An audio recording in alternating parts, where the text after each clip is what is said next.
Because what I'm thinking, in the bauxite mine, everyone does everything. No, but they should in the fractal working. They wouldn't they? Not necessarily. Don't need to.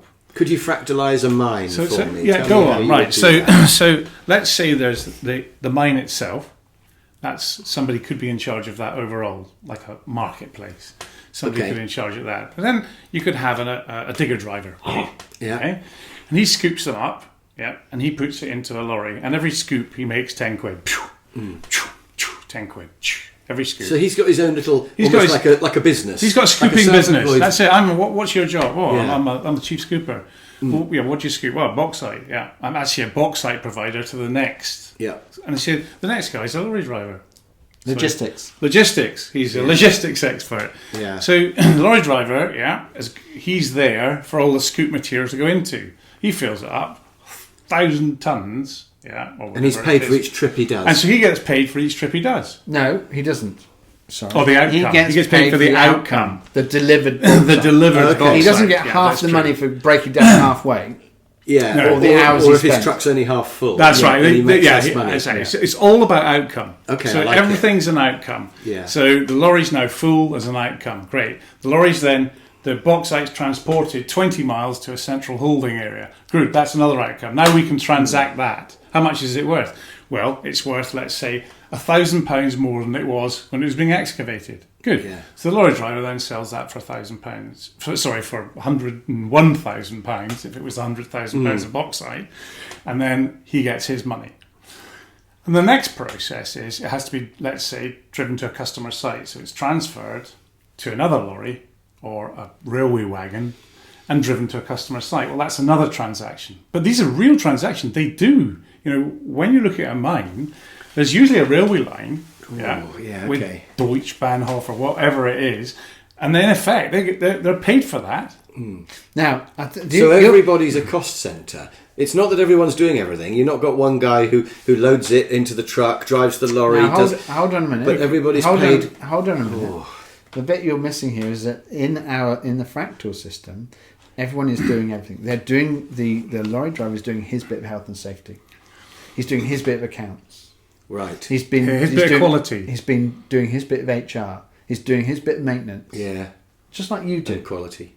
Okay. Yeah. But associated with the outcome that he's delivering. Yeah. Now, if there's not an outcome at that particular level, then he may say, well, it's not worth doing that. I don't want to do that anymore. I'll actually supply raw bauxite to this place over here. Yes. That's what I'm going to do. Well, that's fine. That's a choice you make. And I'll get paid for that. And everything in it. So in a software company, let's say, you don't have to have one person say, I'm thinking of designing the website and then uploading it or whatever. I don't know enough about websites. You could have a situation where one person does the design and sells the design to the person who then does the populating of the text and the uploading. Let's say could do. They could sell that to them if it was too hard for somebody to do both for whatever reason, and then that person could then sell that to the customer or whatever. So you could, as long as they do their own quality control and stuff, you don't have to do everything in the whole process. You can divide it down into a supply chain as long as you've got nouns, not verbs, and you can cost them, and you can say, well, I'll pay you 100 quid for that structure of the website, which I will then populate and I'll then sell for 200 quid to the Now you have to add enough value to pay your salary, of course, and to get otherwise it wouldn't work. So you may say exactly. So you may say that's not enough value, so I'm not going to do that. Yes, because unless I add on these two other steps and integrate them into my process, I can't make enough money. So in a factory, I might not be able to do milling machines and heat treatment. I might do the milling, but I might buy the material myself, let's say, and then sell it to the heat treatment department, and then they buy it from me, do the heat treatment, and sell it on to the next person. Perhaps it could be done like that. I don't have to do milling and heat treatment. No, you don't have to, but equally, it might work. You may decide that you buy a milling and heat treating machine and do them both. Yes, but you may decide that. But can you see in the phrase we use often is everyone does everything as a shorthand for what fractalism is? Yes, we're really talking about the hundreds of functions that an individual has to do as part of a system that you do as a self-employed person, and really leaving out the training bit completely. And whether you train and make the sandwiches, Yes. or whether you train and just buy the sandwiches in, it's completely up to you, and you decide that. Yeah.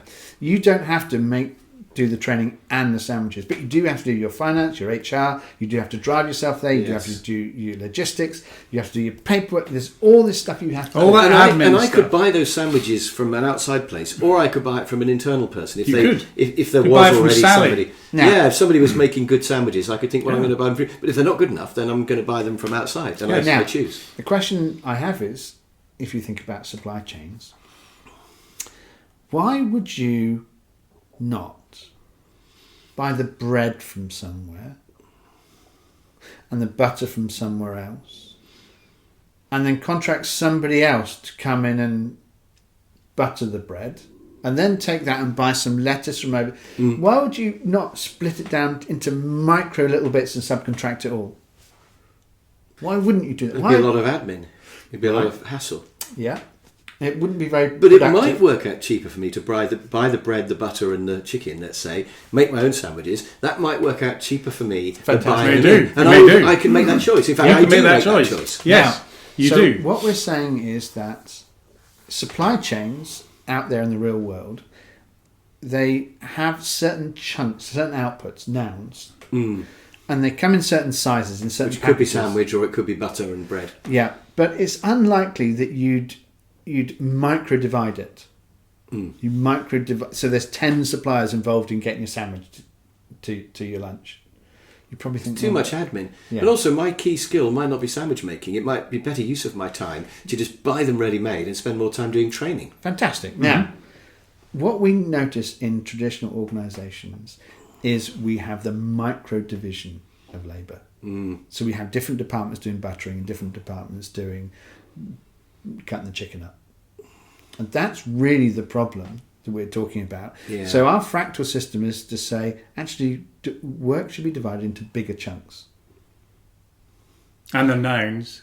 Yes. And then you And it's don't integrative. And then you don't need this army of bureaucrats and administrators to bring it all together, which is why you don't see supply chains out there in the real world that are so micro-divided. No, it's mad to divide it down so much, isn't it? With this belief that somehow the people who are cutting up the chicken are going to be incredibly good at it, and therefore that makes it worth having a separate department. And then think about HR. How can you have an HR department whose actual function is actually lies within each individual person who's engaged in the work? Yes, it's so detached. It's mad to detach. You'd have to be looking over everybody's shoulders to be doing your HR job properly. Great, you've answered.